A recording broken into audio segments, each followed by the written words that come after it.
Hello student, welcome to back my channel on YouTube channel youth education NCERT. जैसा कि मैं आप लोगों को अपने वीडियो के फर्स्ट पार्ट और सेकंड पार्ट में मैं आपको क्लास 9 का फर्स्ट चैप्टर है उसके क्वेश्चन सॉल्व करके आपको वीडियो प्रोवाइड करा दी है। उस चैप्टर के कुछ क्वेश्चंस बचे हुए थे, अप्रोक्स 8 बचे होंगे। तो आज ये लास्ट वीडियो होने वाली है फर्स्ट चैप्टर की 9th क्लास की साइंस की। इसको भी हम लोग कंप्लीट कर लेते हैं। जो भी बच्चे नए हैं चैनल को सब्सक्राइब कर लें, बेल आइकन को प्रेस कर लें, साइड में आता है ऑप्शन बेल आइकन का, वहाँ से आप प्रेस कर सकते हैं। और वीडियो को लाइक ज़रूर करें और शेयर कर दें अपने दोस्तों में। ओके, चलिए हम लोग स्टार्ट करते हैं। एक्सरसाइज का वहाँ पर क्वेश्चन दिया गया है, देखिए यहाँ पर आप लोग सबसे पहले अपनी अपनी एनसीईआरटी की बुक है वो ओपन करके सामने रखिए। ओके, तो देखिए यहाँ पे क्वेश्चन नंबर 1 दिया गया है, convert the following temperatures to the Celsius scale. A number पर दिया गया है 293 केल्विन, बी नंबर पर 470 केल्विन। तो देखिए यहाँ पर जब हम लोग सेल्सियस स्केल में इसको कन्वर्ट करते हैं तो किस तरीके से करते हैं, इसका फार्मूला क्या होता है, देखिए मैं आप लोगों को बता देता हूँ। यहाँ पर in order to convert temperature from Kelvin to Celsius scale we have to do subtract 273 from the given value because Kelvin minus 273 equal to degree Celsius होता है। ठीक है, जो केल्विन की वैल्यू होती है सेल्सियस स्केल के अकॉर्डिंग, वहाँ पर 273 माइनस करते हैं केल्विन में, तो वहाँ पर डिग्री सेल्सियस आपका निकल कर आ जाता है। देखिए जैसे कि यहाँ पर ए वाला पूछा गया है 293 केल्विन को हम लोग माइनस कर देते हैं 273 से, तो यहाँ पर देखिए आपका 20 डिग्री सेल्सियस आ जाता है। ठीक है, ऐसे ही सेकंड वाला देख लीजिए, 470 केल्विन है, तो उसको जब हम लोग सेल्सियस स्केल में कन्वर्ट करेंगे तो 273 से माइनस कर देंगे, तो इसका आंसर आ जाएगा 197 डिग्री सेल्सियस। तो इसी तरीके से क्वेश्चंस आपके अगर एग्जाम्स में पूछे जाएं तो आप इसी से सॉल्व कर सकते हैं। जब भी बात केल्विन टू सेल्सियस स्केल की हो तो 273 माइनस कर दीजिए वहाँ पर। ठीक है, नेक्स्ट क्वेश्चन की बात कर लेते हैं। Question number 2, convert the following temperatures to the Kelvin scale. ठीक है, यहाँ पर बात की गई है temperature to the Kelvin scale, यानी कि टेम्परेचर डिग्री सेल्सियस को केल्विन स्केल में हम लोगों को यहाँ पर कन्वर्ट करना है। यहाँ पर दो दिए गए हैं, एक दिया गया है 25 डिग्री सेल्सियस, दूसरा दिया गया है 373 डिग्री सेल्सियस, है ना। तो यहाँ पर कैसे सॉल्व करेंगे, तो देखिए यहाँ पर मैं आपको बता देता हूँ। जब भी temperature to Kelvin Kelvin scale में जब कन्वर्ट करते हैं तो वहाँ पर 273 ऐड किया जाता है। ओके, तो देखिए यहाँ पर किस तरीके का है, यहाँ पर मैंने लिख के भी बता दिया, degree Celsius plus 273 equal to Kelvin scale आपका निकल के आ जाता है। तो देखिए 25 डिग्री सेल्सियस की बात की गई, तो वहाँ पर अगर हम लोग 273 प्लस कर देंगे तो 298 केल्विन हो जाएगा। ऐसे ही बी नंबर पर देख लीजिए, 373 सेल्सियस में अगर हम 273 ऐड कर देते हैं तो आ जाता है 646 केल्विन। तो यहाँ पर केल्विन की इस तरीके से आप लोग वैल्यू निकाल सकते हैं। ठीक है, नेक्स्ट क्वेश्चन की बात कर लेते हैं हम लोग। क्वेश्चन नंबर 3, क्वेश्चन नंबर 3 में बात की गई है, give reason of the following observation. यहाँ पर ऑब्जर्वेशन करके बताना है आप लोगों को, और एक रीजन उसका आप बताइए, एक या दो जो भी आपको अच्छा लगे, लेकिन इसका एक प्रॉपर रीजन जरूर बताइएगा। तो यहाँ पर देखिए लिखा हुआ गया है, naphthalene balls disappears with time without having any solid। B number पर पूछा गया, we can get the smell of perfume sitting several meters away. तो चलिए हम लोग फर्स्ट वाले को सॉल्व कर लेते हैं। नेप्थलीन इज ए सब्सटेंस, एक सब्सटेंस होता है which directly changes from solid to gas on heating by the process of sublimation.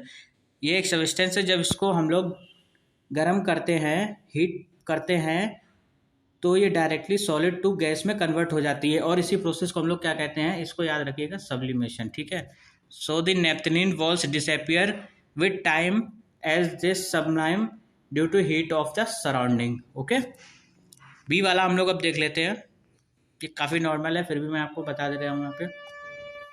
The smell of perfume reaches several meters away due to the fast diffusion of the gaseous perfume particles through the air. Okay, next question की बात करते हैं हम लोग। Question number 4,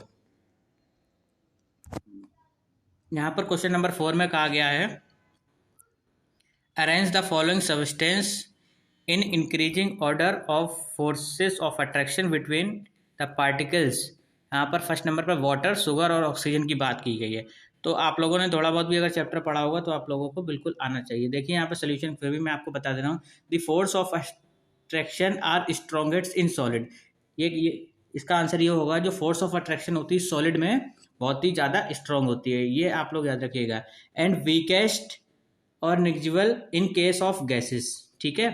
तो weakest होती है वो किस केस में होती है, गैसियस स्टेट में, ठीक है। तो यहाँ पर देखिए शुगर इज ए सॉलिड, आपका जो शुगर है वो सॉलिड है, ठीक है। Water is in liquid form, जो वाटर है आपका वो लिक्विड फॉर्म में है, okay. And oxygen is a gas, ठीक है। तो यहाँ पर ऑक्सीजन जो है वो आपकी किस फॉर्म में है, गैस के फॉर्म में है। तो जो order of forces of attraction होगा इंक्रीजिंग ऑर्डर में, किस तरीके से होगा वो यहाँ पर देखिए। सबसे पहले आपका ऑक्सीजन आएगा, फिर वाटर आएगा, फिर शुगर आएगा।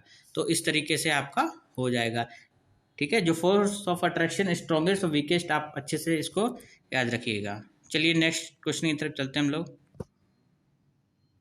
Question number 5, what is the physical state of water at, यहाँ पर ए नंबर पर दिया गया है 25 डिग्री सेल्सियस, बी नंबर पर 0 डिग्री सेल्सियस, सी नंबर पर 100 डिग्री सेल्सियस। यहाँ पर केवल फिजिकल स्टेट ऑफ वाटर बताने हैं। ये 3 तरीके की यहाँ पर आपको डिग्री सेल्सियस दिया गया है, इन तीनों डिग्री सेल्सियस पे क्या होगा।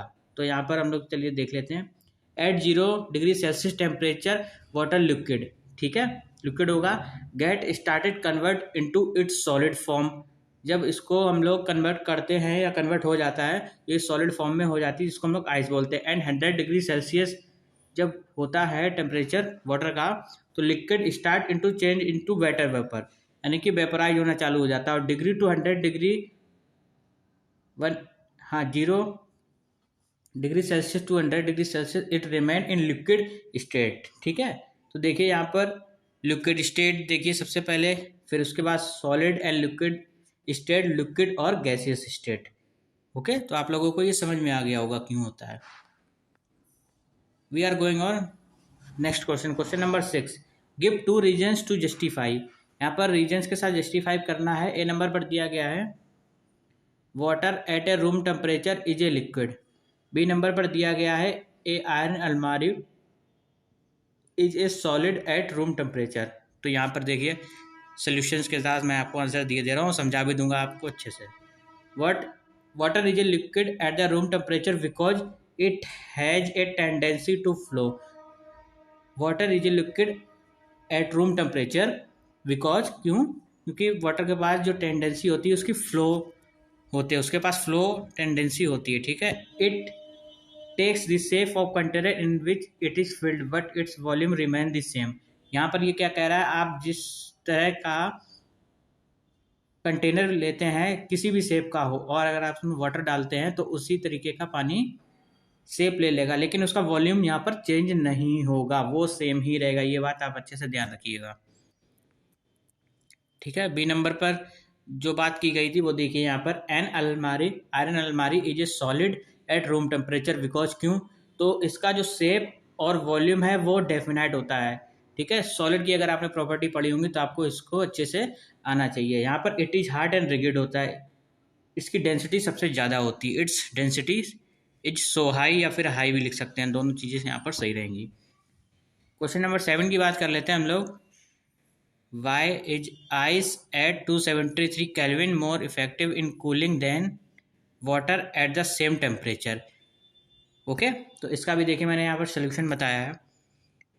Ice at 273 kelvin has less energy than water, ठीक है, all through both the same temperature. Water is having additional latent heat of fusion, hence at 273 kelvin ice is more effective cooling than water, okay.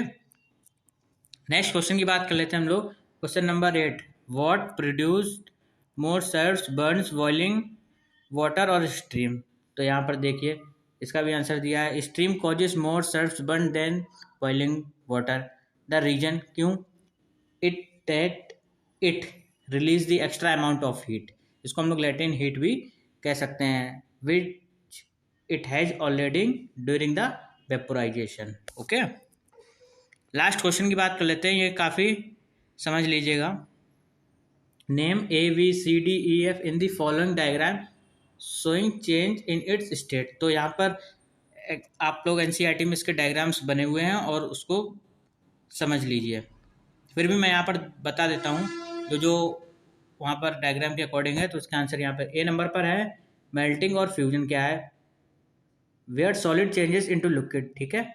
B number पर evaporation और vaporization क्या है? Where liquid changes into gases, ठीक है। C condensation and liquefy where gas changes into liquid, ठीक है। D number पर freezing और सोडिफिकेशन क्या है? Where liquid changes into solid, okay. E number sublimation, solid directly changes into gaseous without coming on liquid state, okay. ये liquid state में बिना ही आए डायरेक्ट गैस स्टेट में कन्वर्ट हो जाता है। एफ नंबर पर आ जाता है sublimation, where gas changes into solid without coming to liquid state, okay. तो हम लोगों ने सारे यहाँ पर आंसर्स कर लिए हैं। चलिए मिलते हैं नेक्स्ट वीडियो में नेक्स्ट चैप्टर के साथ। Okay, thank you.